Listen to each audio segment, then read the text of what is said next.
नमस्कार, स्वदेश एजेंडा देख रहे हैं आप और मैं हूं आपके साथ राखी। संसद के शीतकालीन सत्र का आज से आगाज हो गया है। 25 नवंबर से 20 दिसंबर तक चलने वाले इस सत्र में चर्चा के लिए वक्फ संशोधन विधेयक सहित 16 विधेयकों की सूची तैयार की गई है। शीतकालीन सत्र में कुल 16 बिल पेश किए जाएंगे, उनमें से 5 कानून बनने की मंजूरी के लिए रखे जाएंगे। सत्र में केंद्र सरकार कई महत्वपूर्ण विधेयकों को पारित करने की कोशिश भी करेगी। हालांकि शीतकालीन सत्र की शुरुआत से पहले रविवार को केंद्रीय रक्षा मंत्री राजनाथ सिंह की अध्यक्षता में एक सर्वदलीय बैठक भी हुई, जिसमें विपक्ष की तरफ से मणिपुर हिंसा और प्रदूषण समेत विभिन्न मुद्दों पर चर्चा की मांग की गई है। शीतकालीन सत्र की शुरुआत से पहले लोकसभा स्पीकर ओम बिरला ने सभी से खास अपील की। ओम बिरला ने कहा, सत्र के दौरान सभी माननीय सदस्यों के सकारात्मक संवाद और सहयोग के माध्यम से जनहित के विषय प्रतिबिंबित होंगे। इससे न केवल सदन की कार्यक्षमता में वृद्धि होगी, बल्कि राष्ट्र निर्माण में भी हमारे योगदान का मार्ग प्रशस्त होगा। उधर पीएम मोदी ने भी सत्र को शांति के साथ आगे बढ़ाने के लिए सकारात्मक रूप से अपनी बात रखी। ऐसे में सबसे महत्वपूर्ण वो मुद्दे रहेंगे जिस पर चर्चा के लिए 16 विधेयकों की सूची तैयार की गई है। कौन से हैं वो मुद्दे और क्या पूरे सत्र के दौरान ये चर्चा जो है वो सार्थक हो पाएगी? चर्चा को आगे बढ़ाएंगे, उससे पहले देखिए ये रिपोर्ट।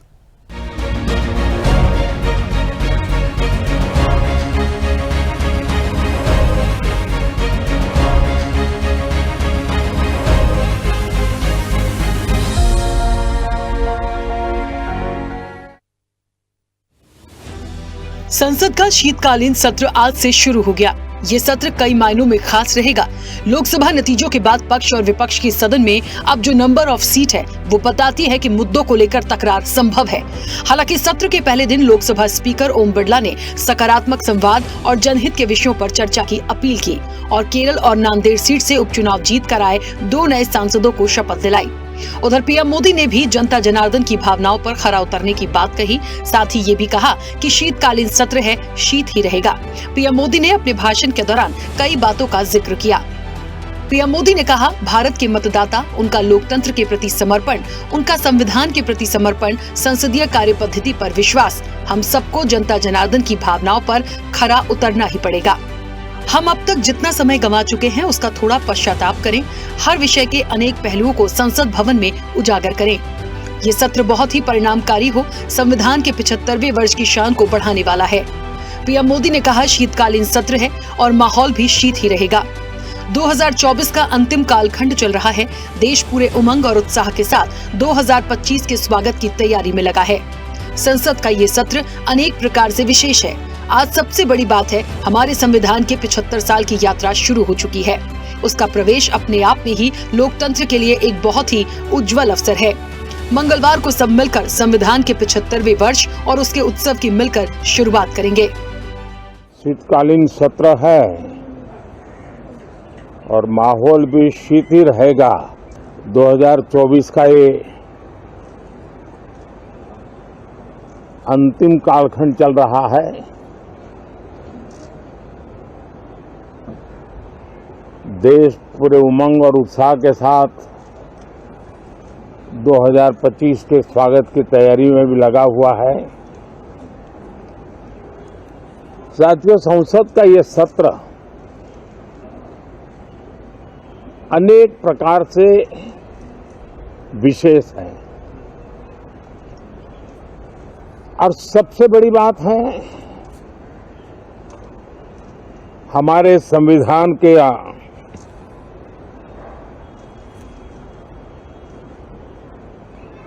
75 साल की यात्रा, 75वें साल में उसका प्रवेश, ये अपने आप में लोकतंत्र के लिए एक बहुत ही उज्जवल अवसर है। और कल संविधान सदन में सब मिलकर के इस संविधान के 75वें वर्ष की उसके उत्सव की मिलकर के शुरुआत करेंगे। पार्लियामेंट में स्वस्थ चर्चा हो, ज्यादा से ज्यादा लोग चर्चा में अपना योगदान दें। दुर्भाग्य से कुछ लोगों ने अपने राजनीतिक स्वार्थ के लिए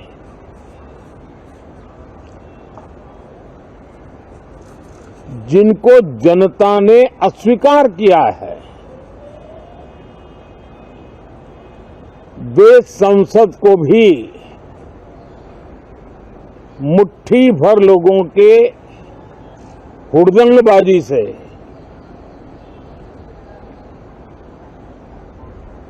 कंट्रोल करने का लगातार प्रयास कर रहे हैं। 80-80, 90-90 बार जनता ने जिनको लगातार नकार दिया है, वे न संसद में चर्चा होने देते हैं, न लोकतंत्र की भावना का सम्मान करते हैं, न ही वह लोगों की आकांक्षाओं का कोई महत्व समझते हैं, उनका उसके प्रति कोई दायित्व है वो कोई समझ पाते हैं। और उसका परिणाम है वो जनता की उम्मीदों पर कभी भी खरे नहीं उतरते हैं। देखिए, सदन बहुत महत्वपूर्ण होती है और सदन को पूरा देश देख रहा होता है और मुझे लगता है कि सदन को न चलने देना, मुझे जिस तरह से हार लगातार विपक्ष की हो रही है, उस हार से बौखलाए हुए सदन को नहीं चलने देना, मुझे लगता है ये देश की जनता का अपमान है। उधर संसद के शीतकालीन सत्र से पहले कांग्रेस सांसद मणिकम टैगोर ने कहा कि आज इंडिया गठबंधन के नेता प्रतिपक्ष मल्लिकार्जुन खड़गे की जगह पर बैठक कर रहे हैं और कल की सर्वदलीय बैठक में इंडिया गठबंधन ने अडानी के मुद्दों को उठाया। ये 25,000 करोड़ रुपए से अधिक का घोटाला है। हम चाहते हैं कि इस पर संसद में चर्चा हो। संसद चले, लेकिन सरकार को विपक्षी दलों द्वारा उठाए जा रहे मुद्दों पर चर्चा की अनुमति देने में निष्पक्ष होना चाहिए। Today, India Alliance leaders are meeting in leader of opposition Kharge Saab's place, and yesterday's meeting itself, in the all-party meeting, it was all the India Alliance has raised the issue of Adani scandal, which has happened in the FBI's charge sheet against Mr. Adani. It is more than 25,000 crore scandal, and we want that to be discussed in the Parliament of India, and we want the Prime Minister to answer. Therefore, we will today's meeting at 10 o'clock, the strategy will be evolved, and we all hope that the government allows functioning of the Parliament. We all want the Parliament to function, but the government should be fair to allow a discussion on the issues which the opposition parties are raising. सत्र के पहले दिन तमाम राजनीतिक दलों के सांसदों ने कई विषयों पर स्थगन प्रस्ताव का नोटिस दिया। उन मुद्दों को भी शामिल किया गया जो कल सर्वदलीय बैठक में शामिल किए गए थे।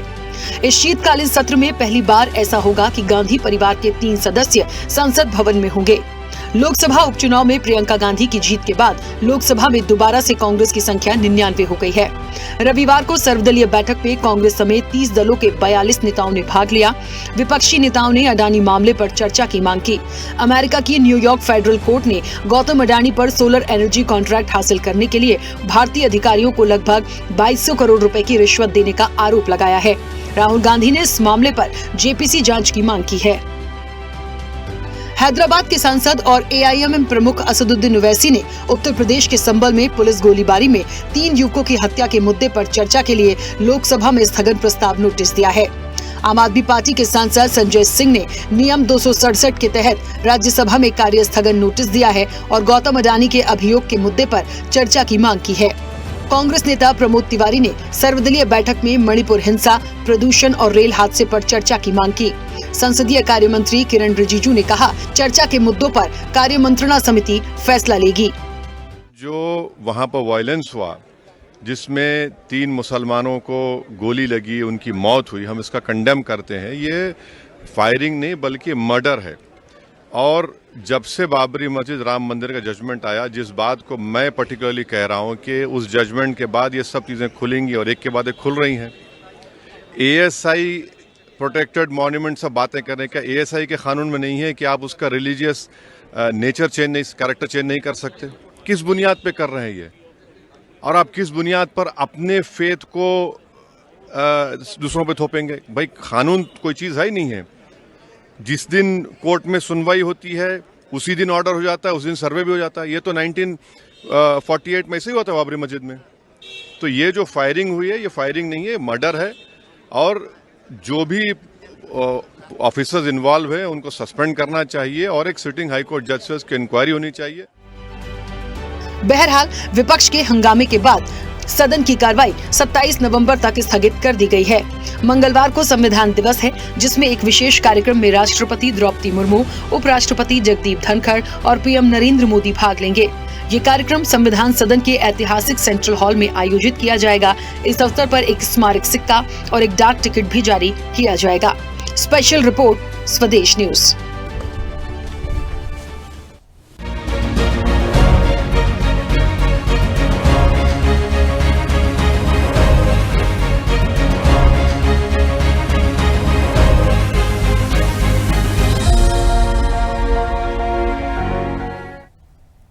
चलिए, तो शीतकालीन सत्र में संभावना है सत्ता पक्ष और विपक्ष का आमना सामना की बात हो रही है।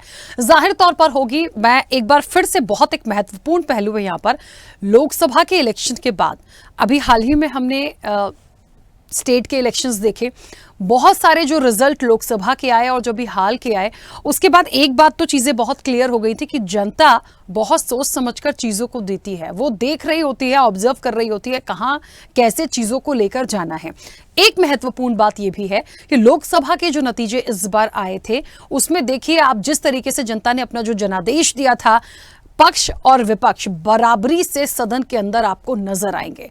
कांग्रेस के लिए एक थोड़ा सा प्रॉफिट हो गया, उनके जो मेंबर हैं, नंबर ऑफ सीट्स हैं वो 3 कहीं ना कहीं हो गई है। तो ये कुछ ऐसे पहलू हैं कि जब किसी विषय पर बात होगी, जिस तरह से 16 प्रस्तावों की बात हो रही है, विधेयकों पर बात करने की बात हो रही है, उनमें जब मुहर लगाने की बात आएगी तो मुझे लगता है पक्ष और विपक्ष दोनों की राय बहुत जरूरी हो जाएगी। ये हम तब भी कहते थे और ये हम आज भी कह रहे हैं। चलिए, अब इसी पर चर्चा को भी आगे बढ़ाते हैं। हमारे साथ मेहमान जुड़े हैं। सबसे पहले आपका परिचय करा दें। भारतीय जनता पार्टी का पक्ष रखेंगे खेमचंद शर्मा। खेमचंद जी, बहुत स्वागत चर्चा में जुड़ने के लिए। कांग्रेस का पक्ष रखेंगे प्रबल प्रताप शाही। प्रबल जी, आपका भी बहुत स्वागत है। समाजवादी पार्टी का पक्ष रखेंगे निशांत ठाकुर। निशांत जी, आपका भी बहुत स्वागत है। राजनीतिक विश्लेषक हैं कुमार राकेश जी, आपका भी बहुत स्वागत है। और वरिष्ठ पत्रकार हैं अरविंद खोखर। अरविंद जी, आपका भी बहुत स्वागत है। चर्चा की शुरुआत मैं सबसे पहले खेमचंद जी आपसे करूंगी। मुझे सुन पा रहे हैं?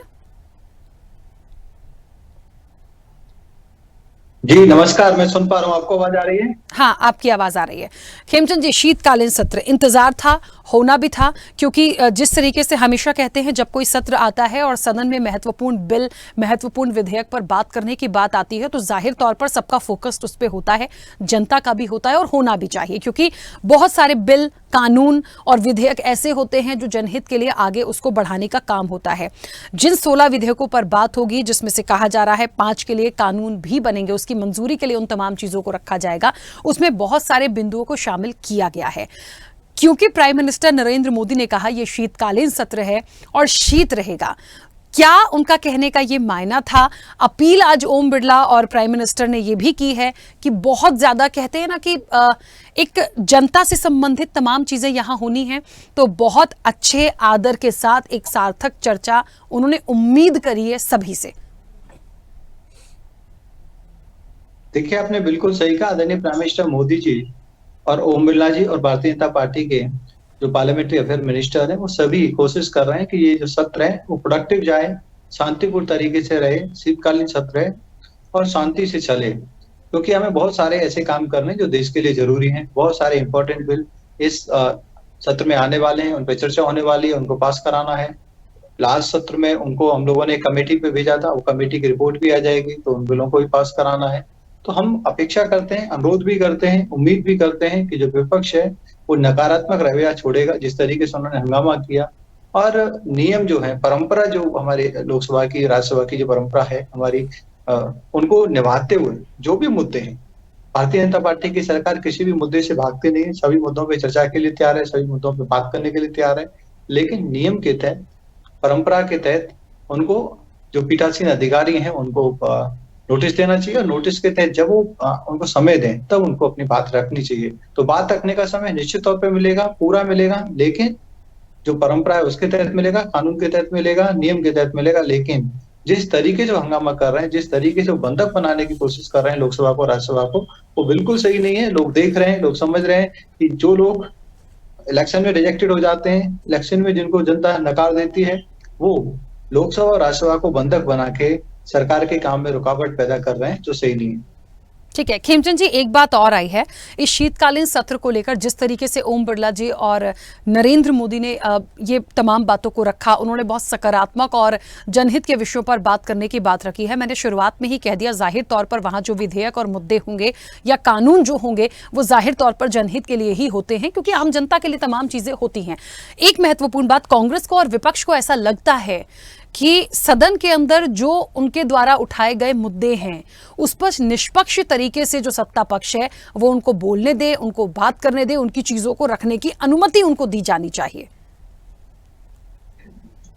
नहीं, अनुमति दी जानी चाहिए, सभी का अधिकार है, और भारतीय जनता पार्टी सुनिश्चित भी कर रही है, हमारी जो सरकार है वो सुनिश्चित भी कर रही है। हमारे पार्लियामेंट अफेयर मिनिस्टर जितने भी हैं वो कोशिश करते हैं, लगातार संवाद करते हैं, बात करते हैं, डायलॉग करते हैं, मीटिंग करते हैं कि भाई विपक्ष को भी मौका मिले। लेकिन विपक्ष जिस तरीके से जिद पकड़ लेता है, नहीं, माई वे इज हाईवे, जैसा हम चाहते हैं वैसा करो, सब काम ठप कर दो, पहले इस पे चर्चा करो, फिर उस पे चर्चा करो, वो लॉजिकल नहीं है। सिर्फ और सिर्फ पॉलिटिकल एज लेने के लिए, माइलेज लेने के लिए, मीडिया अटेंशन लेने के लिए वो ऐसा करते हैं। अगर लॉजिकल हो तो सरकार ने हमेशा उनको बोला कि ठीक है, आइए, let's talk, let's have a dialogue, कोई भी टॉपिक आप लेके आइए, हम लोगों ने सब पे चर्चा की है।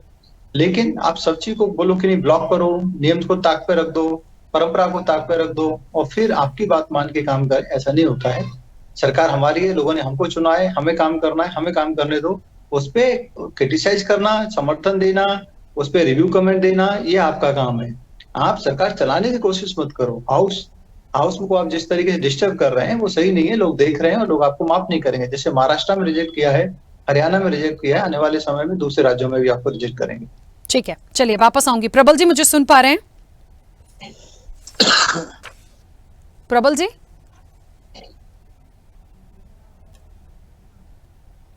प्रबल जी, मैं आपको नहीं सुन पा रही हूं, प्लीज कुछ बोलिएगा।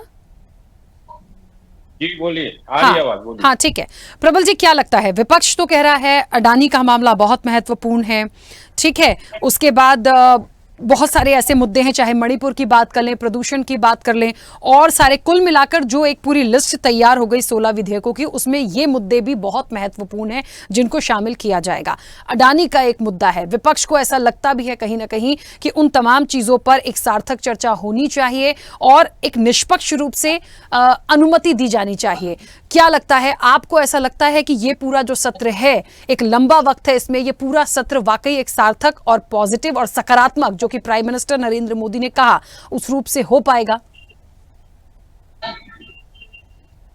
देखिए, संसद चलाने का जो सत्र चलाने का जो सारा दायित्व था वो लोकसभा अध्यक्ष, राज्यसभा के सभापति और केंद्र सरकार में जो सरकार सत्ता पक्ष में थी उसका दायित्व था।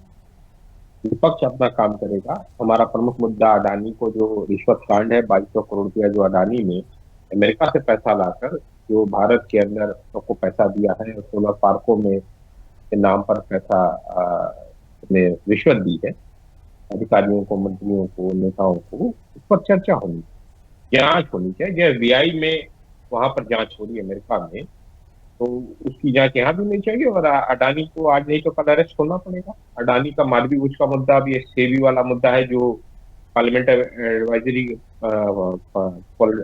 अपना PAC के सामने नहीं आई, पब्लिक अकाउंट्स कमेटी के सामने नहीं आई, क्यों नहीं आई भाई? तो ये पहला। दूसरा मुद्दा ये है, मणिपुर में है और पिछले 1.5 सालों से मणिपुर जल रहा है, उस पर अभी तक कोई चर्चा नहीं हो रही है। प्रधानमंत्री वहां जा नहीं रहे। प्रधानमंत्री नाइजीरिया घूम रहे, अफ्रीका घूम रहे, ब्राजील घूम रहे, हर जगह घूम रहे, महाराष्ट्र में चुनाव में घूम रहे, हरियाणा घूम रहे, लेकिन उनके पास 2 दिन का मौका नहीं है, 1 घंटे का मौका नहीं है कि वो चले जाए मणिपुर। तीसरा सबसे महत्वपूर्ण है, समझते हैं जो पुलिस के द्वारा, सरकार के द्वारा, राज्य सरकार जिसमें योगी आदित्यनाथ की सरकार है, उन्होंने जिस तरीके से पुलिस का RSSीकरण, संघीकरण कर दिया है और पुलिस वाले मीडिया में आया हुआ है और वीडियोस है और पूरे सोशल मीडिया पे वीडियो चल रहा है, सब गोली चलाओगे, पता है कितने लोग मारे गए, 3 तो कल ही मर गए था, 4 है, हो सकता ज्यादा हो गए। पता नहीं हमें। क्या अपने नागरिक के ऊपर पुलिस का काम है गोली चलाना? अगर कोई हर मस्जिद के नीचे मंदिर ढूंढ रहा है, वो कोई जैन है तो जैन है बाप बेटे, सुप्रीम कोर्ट उनकी प्रैक्टिस तो चल रही नहीं, हर मस्जिद के नीचे मंदिर ढूंढ रहे हैं। कल दलित समाज के लोग अगर ये कहते हैं कि आरएसएस का जो हेडक्वार्टर है नागपुर और उसके नीचे बुद्ध विहार है, फिर क्या करोगे? सर्वे कराओगे क्या? तमाम मंदिरों के नीचे बुद्ध विहार ढूंढने लगे, फिर क्या करोगे? तो ये जो एक समाज को 500 साल पीछे, 1000 साल पीछे ले जाने की आरएसएस की मंशा, ये ठीक नहीं। ये माहौल खराब करने वाले दो जैन कौन है? ये जैन मंदिर का अस्तित्व बताएं। जैन मंदिर किसने तोड़ा, किन्होंने तोड़ा, पता करोगे? ये उसी विचारधारा ने तोड़ा, आरएसएस की विचारधारा ने जैन मंदिरों को तोड़ा है। जाके पता करो मूर्तियां कहां है। तो ये सवाल है, पहला मुख्य सवाल है प्रदूषण को बड़ा मुद्दा है।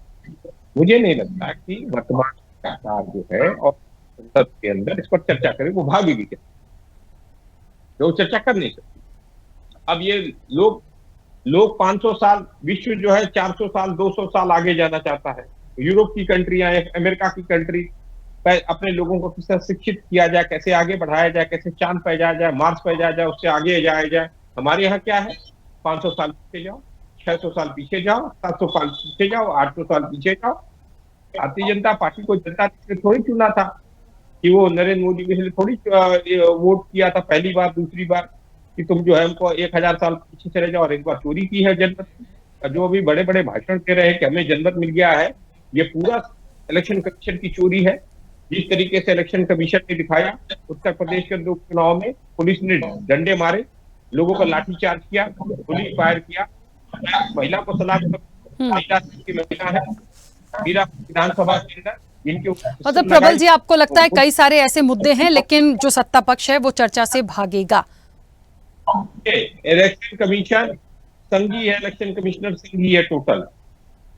और वो इलेक्शन कमिश्नर, वो कितनी चोरी हुई? विनोद तावड़े पकड़े गए 5 करोड़ रुपए के साथ। पूरा ब्लैक मनी पूरा गया है। नरेंद्र मोदी नोटबंदी कर रहे थे, कहाँ गया ब्लैक मनी? ये ब्लैक मनी नहीं है तो क्या है? ठीक है, चलिए प्रबल जी ठीक है, मैं 1 सेकंड रोक रही हूँ। चर्चों से भाग जाए, ये महत्वपूर्ण चर्चा। और ये कहना कि अरे जनमत की चोरी कर लियो, डाका डाल दियो आप लोग, और कुछ नहीं, इलेक्शन कमीशन के माध्यम से डाका डाल रहे हो, और क्या सीधे सीधे, और क्या कर रहे हो आप लोग? इसके अलावा क्या है रास्ता आपके पास? चलिए प्रबल जी, मैं बीच में रोक रही हूँ, एक बाकी मेहमानों की भी छोटी छोटी सी प्रतिक्रिया आ जाए। निशांत जी, बहुत महत्वपूर्ण, देखिए शीतकालीन सत्र है, चर्चा होनी है, कई सारे मुद्दे हैं। मैं जिन 16 विधेयकों की बात कर रही हूं उसमें बहुत सारे पॉइंट्स हैं, उसके साथ साथ कुछ ऐसे सत्र के दौरान चर्चा के जो मुख्य मुद्दे हैं, जिसमें प्रदूषण एक मुद्दा है, मणिपुर एक मुद्दा है, ये वो चीजें हैं जो कहीं ना कहीं सामने रखी गई हैं। और सबसे बड़ी बात है, क्योंकि असदुद्दीन ओवैसी हैं, उन्होंने तो संबल का मुद्दा भी उठाया, उनको लगता है उसके लिए भी स्थगन आएगा। तो देश में जो चीजें हो रही हैं उसमें से किन चीजों पर आगे बढ़ना है, उस पर क्या सार्थक चर्चा हो पाएगी, ये एक महत्वपूर्ण विषय है।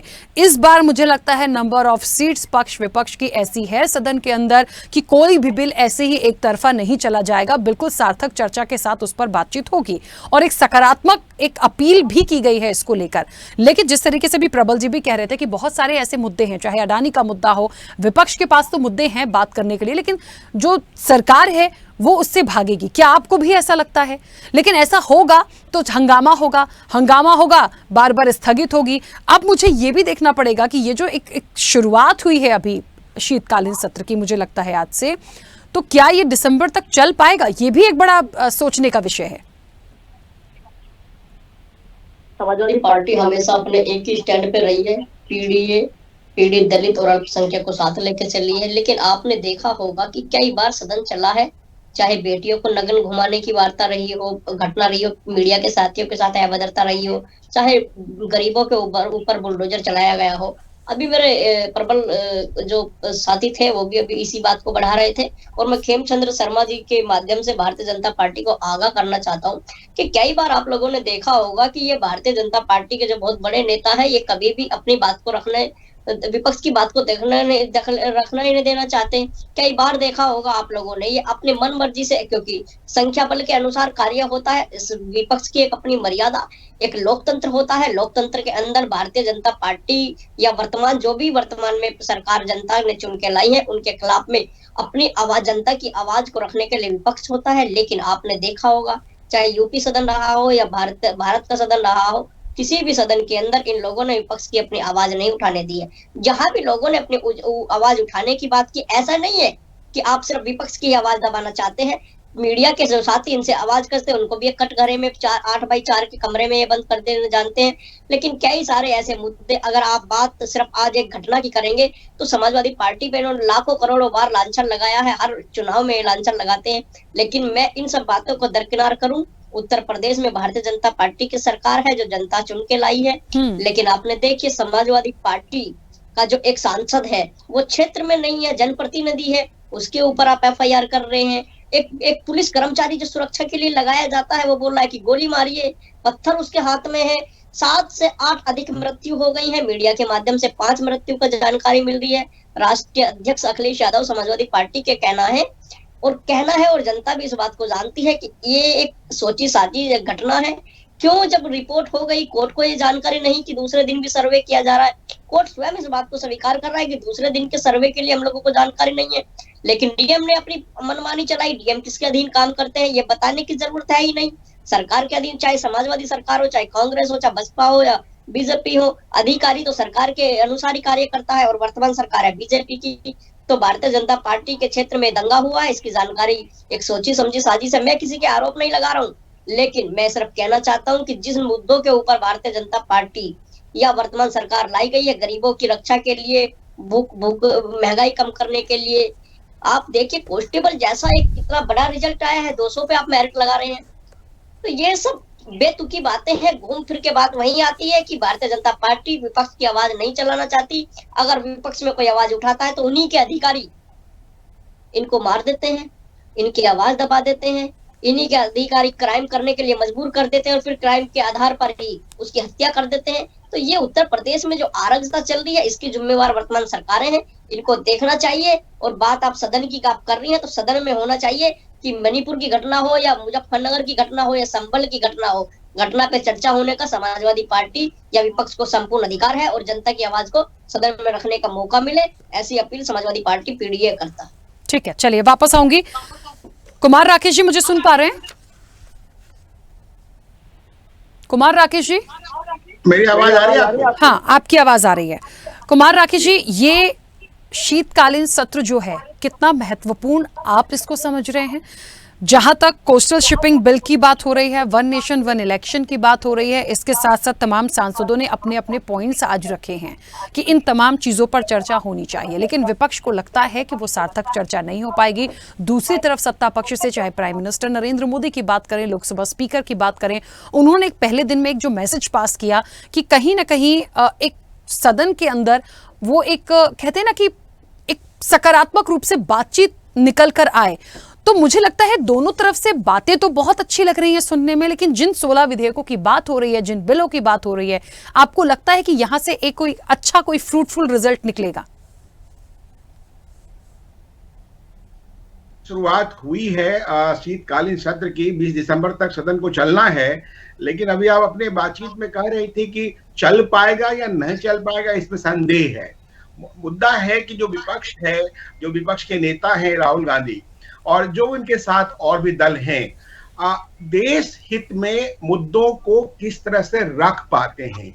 मुद्दा अब पहले चुनाव के पहले 2019 में चौकीदार चोर है तो अंबानी अडानी थे, अभी थोड़ा एडिट हो गया है, तो अब वो कहते हैं कि भाई अडानी साहब हैं। अडानी वाले मामले पे मैं पिछले दिनों यूएस में था, चुनाव मैंने कवर किया और उसमें कुछ चीजें सामने आई। तो जब हमने पूरी चीजों को मैं तहकीकात करने की कोशिश की या जानने की कोशिश की कि मसला है क्या, तो ये मामला उसी तरह का जो ब्रुकलिन कोर्ट में है। मैं बीजेपी के प्रवक्ता हैं यहाँ पे, लेकिन आपने एक राजनीतिक विश्लेषक के रूप में रखा है, तो मैं उसको विश्लेषण करने की कोशिश कर रहा हूँ कि यदि अडानी वास्तव में चोरी की है तो जेल जाना चाहिए उनको।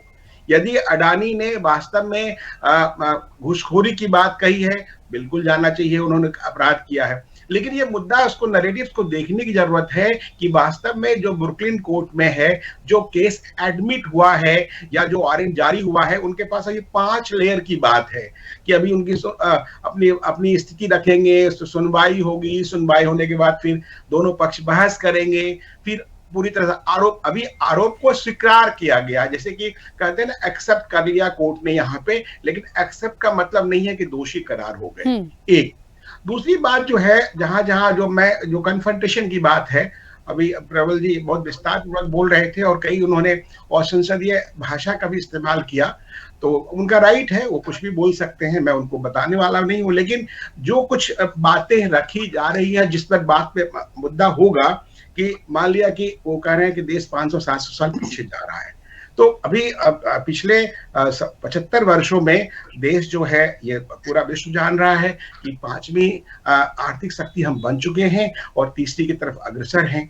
तो उसके अलावा जब जो मुद्दे हैं, उस मुद्दे में इलेक्शन कमीशन है। इलेक्शन कमीशन झारखंड में बहुत अच्छा काम किया, उसने, कांग्रेस के लोग आ गए, बहुत अच्छा काम किया झारखंड में। वायनाड में प्रियंका गांधी वाड्रा जीत गई, वहां इलेक्शन कमीशन बहुत अच्छा है, ना वो संघी है, ना बीजेपी है, ना कोई है। लेकिन महाराष्ट्र में ईसीआई ने बहुत गड़बड़ काम किया। तो उसके अलावा यदि हम बात करें कि आगे भी संभल की बात है, 1875 का आर्कियोलॉजिकल सर्वे ऑफ इंडिया की रिपोर्ट है, ऑलरेडी कहा गया है। अब जो भाई, हर एक आदमी को, प्रबल जी को भी, हिंदू हैं, उनको भी अपनी बात रखने का अधिकार है, खेमचंद जी को रखने का अधिकार है, निशांत जी ने बड़ी अच्छी बात कही। मुद्दा जो है, हम राष्ट्र के पर्सपेक्टिव में, राष्ट्र हित में कैसे ले जा रहे हैं, ये मुद्दा है, देश में रहेगा। जो इतिहास के तथ्य हैं, इतिहास जो भी आज बता रहा है, क्या औरंगजेब का इतिहास में क्या योगदान था, बाबर का क्या योगदान था, या हुमायूं का क्या योगदान था, ये हम जानना चाहेंगे। निशांत जी हैं, प्रबल जी हैं, चाहे अरविंद जी बैठे हैं या खेमचंद जी, सबसे हम जानना चाहेंगे कि जो दिल्ली में आते हैं ना, कि जिस 1952 के बाद से लेके 71 तक भाई मुस्लिम ही शिक्षा मंत्री क्यों बनाए गए, हमारे इतिहास में हमारे महाराणा प्रताप को क्यों नहीं पढ़ाया गया, शिवाजी को क्यों नहीं पढ़ाया गया। तो हमारे इतिहास के साथ का जो सील हरण किया इन लोगों ने, तथा जो भी लोग हैं इसके रिस्पॉन्सिबल, या फिर हमारे संस्कृति के साथ, हमारे मान सम्मान के साथ, तो उसका तो जवाब तो समय देता है ना। रामदास जी दिनकर बोल गए, तो तटस्थ रहेगा, समय लिखेगा उसका भी इतिहास। तो आपने जो गलतियां की है वो सुधारने का समय है। यदि कोई सुधार रहा है, यदि राहुल गांधी सुधार देते, बड़ी अच्छी है, उनकी जय जय। यदि नरेंद्र भाई मोदी सुधार रहे हैं, उनकी जय जय करना चाहिए। राष्ट्र हित की बात जहां तक है, जो कन्फ्रंटेशन की बात है संसद में, मैं देख रहा हूं, मैं 91 से संसद कवर कर रहा हूं, लेकिन आप जो है अपनी बात रखिए, तथ्य के साथ रखिए, आपको बोलने का मौका मिलता है। ऐसा नहीं है कि कोई, अब उस पे भी सोमनाथ चटर्जी को भी मैंने देखा, रवि राय को भी मैंने देखा, शिवराज पाटिल भी थे। तो उस समय चूंकि कांग्रेस बहुमत में थी, जिनको मौका मिलता था, नहीं तो हम लंबी बहस हो जाएगा उसमें। यदि एक लोकसभा अध्यक्ष की बलराम जाखड़ साहब को मैंने देखा, यदि उनकी हम बात करें और देखने लगे, जीएमसी बाल योगी भी थे, तो एक लंबी बहस हो जाएगी। लेकिन होता क्या है कि हम अपने कंकरेंट तथ्यों के परिप्रेक्ष्य में इतिहास को भुला देना चाहते हैं, सत्य को भुलाने की कोशिश करते हैं कि हमारे देश के आत्मा के साथ जितना कुठाराघात किया गया, हम उसे भूल जाना चाहते हैं, महज सिर्फ सत्ता के लिए, चाहे वो सपा हो, चाहे बीजेपी हो, चाहे कांग्रेस हो। हमारे लिए राष्ट्र सर्वप्रथम होना चाहिए, और उसमें मुझे लगता है कि विपक्ष में उन भावनाओं के कहीं न कहीं मुझे कमी दिख रही है, और उसके कारण ही कन्फ्रंटेशन हो रहा है। यदि राष्ट्र के मुद्दे पे कभी नहीं देखा हो किसी विपक्ष ने कि भाई आपने बड़ा अच्छा काम किया, मोदी जी ने, मोदी जी को सराहना करी संसद के अंदर या बाहर, कभी नहीं सुना होगा। होना चाहिए, विपक्ष की सकारात्मक भूमिका होनी चाहिए, रचनात्मक भूमिका होनी चाहिए। हमारे रोहित शर्मा इंडिया टुडे के पत्रकार हैं, अमेरिका में हैं, राहुल गांधी वहां गए, सैम पित्रोदा के गुंडों ने उनकी पिटाई की, मेरी सीधी बातचीत भी उनसे हुई थी, अभी मैं वहां पे था, और जिस तरह से उसके साथ किया गया, आज तक राहुल गांधी जी का कोई भी खंडन या कोई क्षमा याचना कोई नहीं आया। सैम ने बाद में कहा ठीक है, we look into the matter. तो ऐसे कई चीजें हैं, लंबे मुद्दों का मामला है कि आप चुप क्यों हो जाते हैं ऐसे मुद्दे पे। बांग्लादेशी हिंदू पर आप क्यों नहीं बोल रहे हैं? ट्रंप बोल रहे हैं, जब चुनाव में उनका मुद्दा बनता है, तो देश में क्या प्रबल जी या निशान जी या और लोग क्या हिंदू नहीं है? ये हिंदुत्व की बात तो है ही ना। हमारा देश तो शुरू में जो सनातन जो है हमारा और सनातन हिंदुत्व है, आज ये 500 साल का 5000 साल का नहीं है भाई। मैं बार बार कोट करता हूं, फैक्ट कोट करता हूं कि ब्रिटिश म्यूजियम के फॉर्मर डायरेक्टर रिचर्ड ब्लर्टन ने कहा कि अभी मैं लेटेस्ट बता रहा हूं, हालांकि हमारा वेद पुराण जो कह रहा है कि 1.5 मिलियन ईयर्स ओल्ड है हमारी संस्कृति, कल्चर हिंदुत्व की है, उसको कैसे नकार देंगे हम। बाकी जो भी धर्म है, लेकिन हम उस पर नहीं जाना चाहते। मुद्दा है कि सकारात्मक बहस होनी चाहिए, मुद्दों में बहस होनी चाहिए, राष्ट्र हित में होना चाहिए। यदि सरकार गलत कर रही है उसको कोसा जाना चाहिए, यदि अच्छा कर रही है उसकी तारीफ भी की जानी चाहिए। ठीक है सर, कुमार राठी जी, कमी दिख रही है विपक्ष में। ठीक है सर, रोकूंगी मैं बीच में। अरविंद जी मुझे सुन पा रहे हैं? जी अरविंद जी, आपको क्या लगता है, जिस तरह से मैंने अभी 2-3 पॉइंट्स यहाँ उठाए, मुझे लगता है एक महत्वपूर्ण बहस या चर्चा कह लीजिए, नजर इसलिए भी है, महत्वपूर्ण इसलिए भी है शीतकालीन सत्र, क्योंकि जब मुद्दे आते हैं, जब कोई कानून पर बात होती है, कोई एक रिजल्ट वहां से निकलता है, उनमें से किन किन चीजों पर मुहर लग रही है, विपक्ष का क्या रवैया है, इसलिए सबकी नजर इस शीतकालीन सत्र पर है। ठीक है, विपक्ष को लगता है कि शायद फिर से वही हो हल्ला होगा या हमारे मुद्दों को नहीं सुना जाएगा, लेकिन मुझे लगता है इस बार तो नंबर ऑफ सीट्स ऐसी है कि एक सार्थक चर्चा हम देख सकते हैं। कोई भी बिल ऐसे ही तो नहीं निकल जाएगा। आप किस तरीके से इस बार के शीतकालीन सत्र को देख रहे हैं? देखिए, ये शीतकालीन सत्र जो संसद का निश्चित तौर पर हंगामेदार रहेगा। कि देखिए, जो विपक्ष है 2024 के जो चुनावी नतीजे आए हैं लोकसभा के, उसके बाद विपक्ष को लगता है कि उन चुनावी नतीजों में जो बीजेपी की सीट घटी है वो एक तरह से बीजेपी का जो मुख्य मुद्दा है हिंदुत्व, उसकी हार हुई है। और उसके बाद जो लगातार जो बयान दिए गए हैं विपक्ष की तरफ से, वो साफ जाहिर कर देंगे उसको हिंदुत्व की हार मान करके विपक्ष जो है बीजेपी पे हल्ला बोल करता है। और लेकिन अब धीरे धीरे जैसे हरियाणा का और जो महाराष्ट्र का जो नतीजा आया है उससे बीजेपी के भी हौसले बुलंद है। और देखिए, अभी हमारे जो मित्र हैं परबल जी, उन्होंने जैसे वो कहा कि जो मस्जिद का सर्वे हुआ है उसमें जो उन्होंने एक उदाहरण दिया कि अगर कल को बुद्ध विहार की चर्चा करके आरएसएस को अटर करने लगे, देखिए हिंदू भावना को सीधे मजाक है, बल्कि भाई ये तो मजाक ही होना। तो ये विपक्ष इस भावना से उत्प्रोत है कि शायद जो उनकी 99 सीटें आई हैं वो हिंदुत्व के विरोध के चलते उनको देश ने उनको जो है ना चुनाव परिणाम में देश ने उनको ये कहा कि आप हिंदुत्व का विरोध करो। और बीजेपी का हिंदुत्व एक मुख्य एजेंडा है, तो विरोध, इसलिए वो हंगामा पिछला सत्र भी बेहद हंगामेदार रहा था, ये सत्र भी बेहद हंगामेदार रहेगा, चर्चा इसमें नहीं हो पाएगी।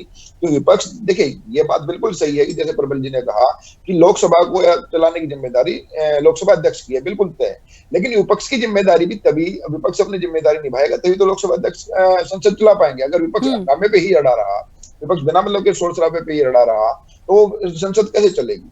अब जैसे संभल की जो घटना हुई है, इस घटना में दिया शाम को उन्होंने मुलाकात भी की है लोकसभा अध्यक्ष से, जो समाजवादी पार्टी का जो प्रतिनिधि मंडल है उन्होंने मुलाकात भी की है।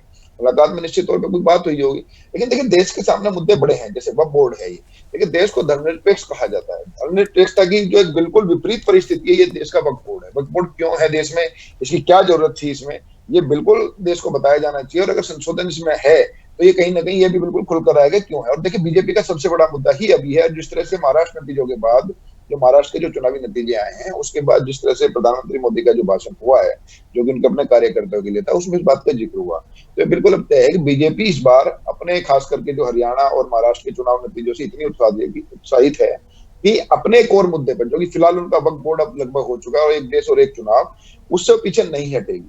अब ये बीजेपी की भी रणनीतिक रूप से जब ये परीक्षा होगी कि खासकर उसके तो दो सहयोगी दल हैं, जेडीयू और जो चंद्रबाबू नायडू, उनको इस मुद्दे पे कैसे वो एक पक्ष पे ला पाएंगे। लेकिन ये क्योंकि अब देखिए महाराष्ट्र के चुनाव नतीजों के बाद जो राज्यसभा का जो समीकरण है वो भी बदलेगा, क्योंकि वहां से जो सीटें आएंगी वो बीजेपी के पक्ष में ज्यादा आएंगी, लगभग 17 सीटें वहां से बीजेपी के पास आ जाएंगी। तो अब नहीं तो थोड़ी देर बाद ये वक्फ बोर्ड को तो बीजेपी बिल्कुल लेके आएगी। और सत्र में जो है, क्योंकि ये वक्फ बोर्ड का जो मुद्दा है कि विपक्ष मान के चलता है कि जो मुस्लिम वोट है उनपे उनका एक तरफा उनको समर्थन मिलता है, खास करके जो समाजवादी पार्टी है वो तो बिल्कुल निश्चित तौर पर कई बार ये साबित ही हुआ है चुनावी आंकड़ों से कि इनको मुसलमानों का जो है, मुस्लिम मतदाताओं का एक तरफा समर्थन लगभग रहता है। तो समाजवादी पार्टी है, दूसरे दलों के लिए भी जैसे कांग्रेस है, अभी दिल्ली में विधानसभा चुनाव होने जा रहे हैं, कांग्रेस भी एक मुस्लिम मतदाताओं पर काफी भरोसा करके चल रही है कि उनको समर्थन दिल्ली में आम आदमी पार्टी के खिलाफ मिलेगा। तो वक्फ बोर्ड के खिलाफ देश में लगभग माहौल ये बन गया है कि वक्फ बोर्ड का विरोध का मतलब है कि मुसलमानों का विरोध, जबकि ऐसा नहीं है। और ठीक इसीलिए कि जब ये भावना देश भर में बना दी गई है तो कांग्रेस और विपक्षी दलों की ये मजबूरी है कि भले उस सुधार के लिए कदम उठाए बीजेपी केंद्र सरकार, वो उसका विरोध करना उनकी राजनीतिक मजबूरी है। और यही कारण है कि चाहे कितनी भी सरकार कोशिश कर ले या लोकसभा अध्यक्ष कोशिश कर ले, विपक्ष की राजनीतिक मजबूरी ऐसी है कि वक्त बोर्ड और एक देश एक इलेक्शन के मुद्दे पर वो हंगामा निश्चित करेगा। बाकी जो 14 बिल और हैं इनके अलावा, उन पर भी हंगामा होगा। लेकिन ये 2 बिल ऐसे हैं कि जिससे विपक्ष को अपने अस्तित्व का, एक कहीं ना कहीं राजनीतिक अस्तित्व का खतरा मंडराता है। विपक्ष को लगता है कि एक देश एक चुनाव होने पे, कि छोटे दल होने के नाते उनके पास इतने संसाधन नहीं है कि पूरे देश में एक साथ वो चुनाव लड़ पाए, जिससे कहीं ना कहीं बड़े दलों को फायदा होगा, खास करके बीजेपी और कांग्रेस को। यही वक्फ बोर्ड के साथ स्थिति है कि वक्फ बोर्ड को लगता है कि वक्फ बोर्ड बीजेपी पास कराने में कामयाब हो गई तो जो उनकी हिंदुत्व की जो विचारधारा है, या हिंदुत्व के जो अपना उनका जो कोर वोटर है, जो कि लगभग अब देश में 30 से 40% वोटर उनका फिक्स हो चुका है बीजेपी का, उनके अंदर और मजबूती आएगी। तो ये बीजेपी के लिए राजनीतिक अपनी जो है, जो बड़े बड़े मुद्दे पूरे करती है, चाहे धारा 370 का मुद्दा हो, अब उनकी 2 ही मुद्दे उनके बड़े बटे हैं कि जो समान आचार संहिता, जो माफ कीजिए जो कॉमन सिविल कोड है वो, और ये वक्फ बोर्ड। तो बीजेपी इन मुद्दों पीछे नहीं हटेगी बिल्कुल भी, क्योंकि 2 साल बाद जो है, लगभग 2-2.5 साल बाद जो उत्तर प्रदेश का विधानसभा चुनाव है वो होना है। तो ये सत्र भी पिछले सत्र की तरह निश्चित तौर पर हंगामेदार होगा, चाहे विपक्ष, क्योंकि दोनों की अपनी राजनीतिक मजबूरी है। बीजेपी की अपनी, क्योंकि उनका वायदा है, चुनावी वायदा है, उन्होंने कमेटी बना के, जेपीसी बना के वक्फ बोर्ड पे उन्होंने कमेटी बनाई भी है, उसका समय भी नहीं बढ़ाया गया, तो निश्चित तौर पर संसद में आएगा वो। और विपक्ष की राजनीतिक मजबूरी ये है कि अगर वो वक्फ बोर्ड का विरोध जोरदार तरीके से नहीं करेंगे तो कहीं ना कहीं मुस्लिम मतदाताओं में ये संदेह जाएगा कि ये उनके साथ इतने तौर पर नहीं खड़े हैं। जी ठीक है, बिल्कुल। देखिए, एक बात और भी है, अपकमिंग इलेक्शन तो हैं ही, यूपी में तो हम जाएंगे ही जाएंगे। उससे पहले हमें लगता है 2025 जो हमारे सामने है, दिल्ली अभी बचा हुआ है, बिहार है, तो मुझे लगता है बहुत सारी ऐसी पॉइंट हैं जिनको समझना पड़ेगा। मुद्दे ऐसे हैं जिस पर बात होगी, और जिन मुद्दों को रखा जा रहा है, जाहिर तौर पर क्योंकि सरकार है तो वो यदि अपने किसी पॉइंट को या किसी वादे को लेकर आई है तो वो तो उसमें काम करेगी। अब विपक्ष को देखना है कि वो अपने किन पॉइंट्स को बीच में रखते हैं, उस पर सहमति आती है या नहीं आती है, ये महत्वपूर्ण होगा।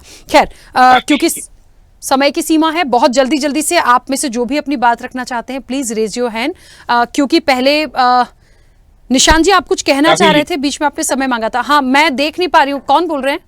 वीडियो नहीं देख पा रही हूँ सर। खेमचंद जी, हाँ सर, प्लीज बोलिए। प्रबल प्रताप शाही बोल रहा हूँ, मेरी आवाज आ रही है? एक सेकंड खेमचंद जी, 1 सेकंड रुकिएगा, आपने वक्त मांगा, वापस आऊंगी। अरविंद जी 1 सेकंड आप भी रुकिए। हाँ प्रबल जी बोलिए। देखिए, अभी कोई राजनीतिक विश्लेषक हैं जिन्होंने मुझे कहा कि हमें इतिहास पे जाना चाहिए, तो मैं पुष्यमित्र शुंग से शुरू करता हूँ। ईसा पूर्व से पुष्यमित्र शुंग नाम के एक राजा हुए जिन्होंने बृहदहस्त्र की हत्या की, जो अशोक का परपोता था, और अपना शुंग साम्राज्य स्थापित किया, और उन्होंने बौद्ध विहारों को नष्ट किया, बौद्ध भिक्षुओं को मारा। और वो बौद्ध भिक्षु कौन थे?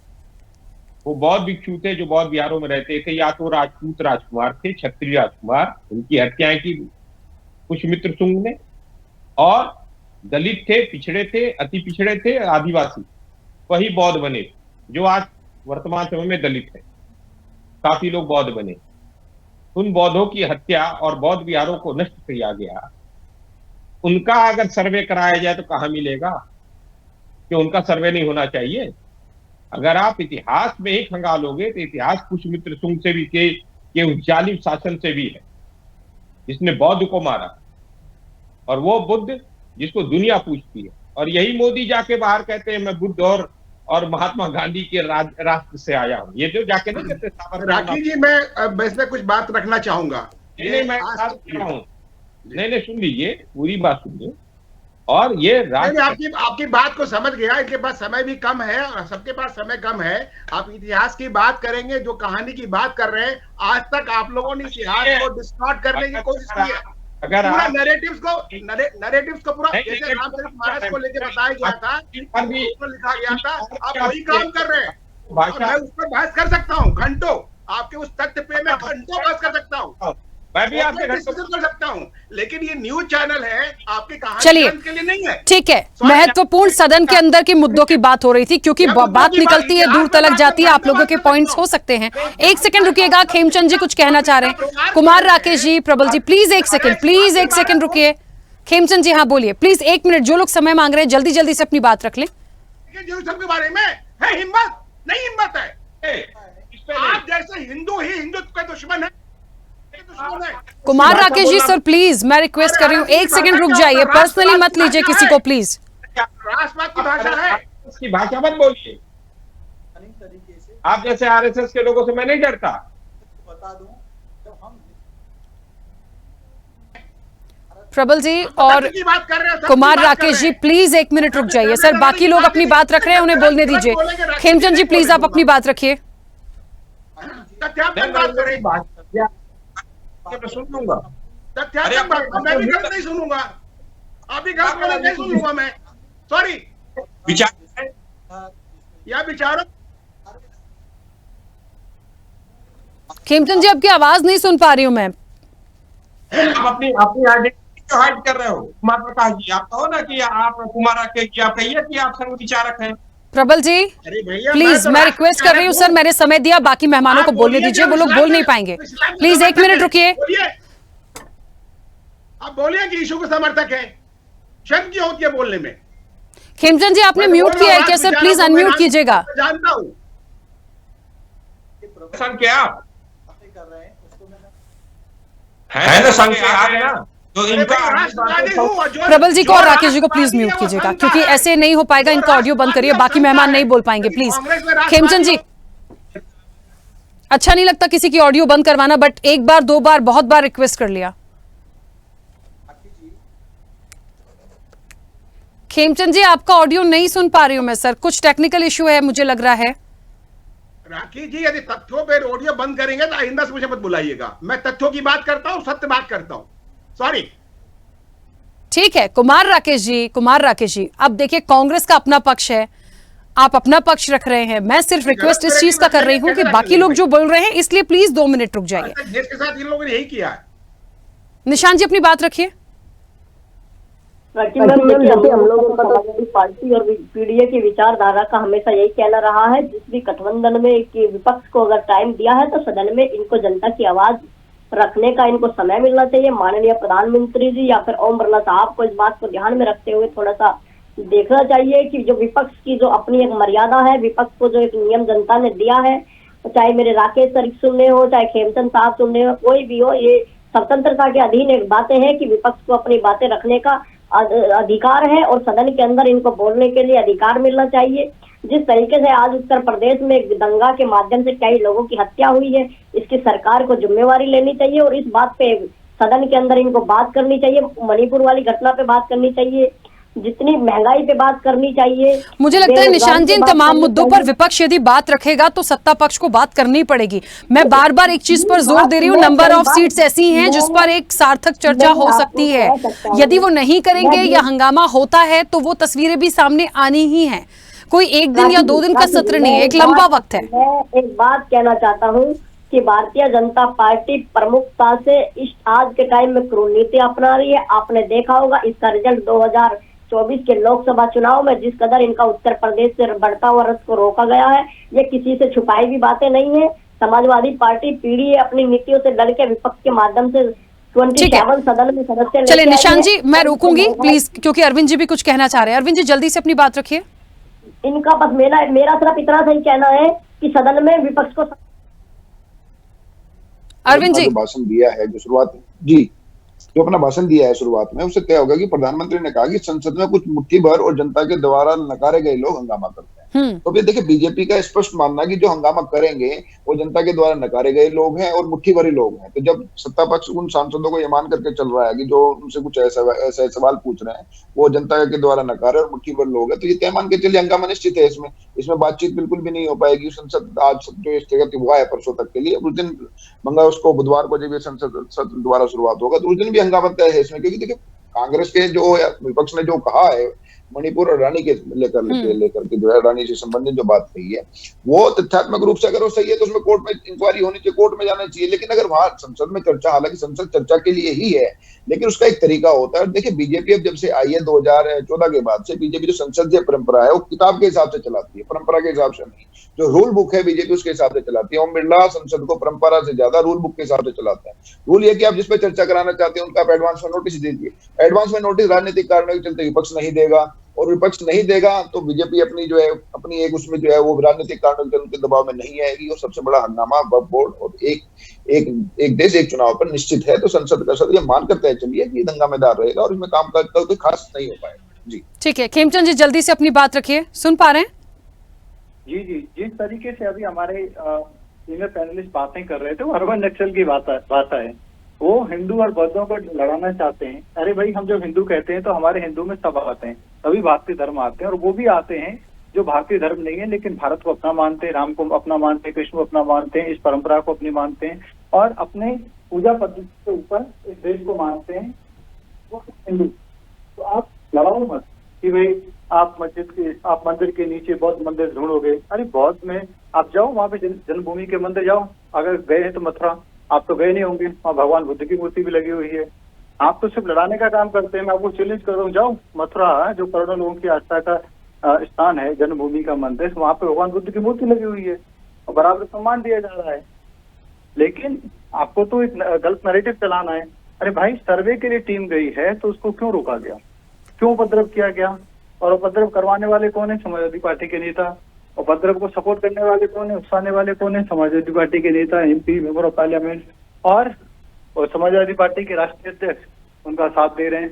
तो ये सारी चीजें दिखाती है कि जानबूझ के उपद्रव करा रहे हैं कि भाई डिस्टर्बेंस हो, उपद्रव हो और मोदी गवर्नमेंट को, योगी गवर्नमेंट को डिफेम किया जा सके। ठीक है, लेकिन जितना आप ये गलत करोगे उतने ही आप एक्सपोज होंगे लोगों के सामने। लोग तो देख रहे हैं, सब कुछ देख रहे हैं कि आप क्या कर रहे हैं।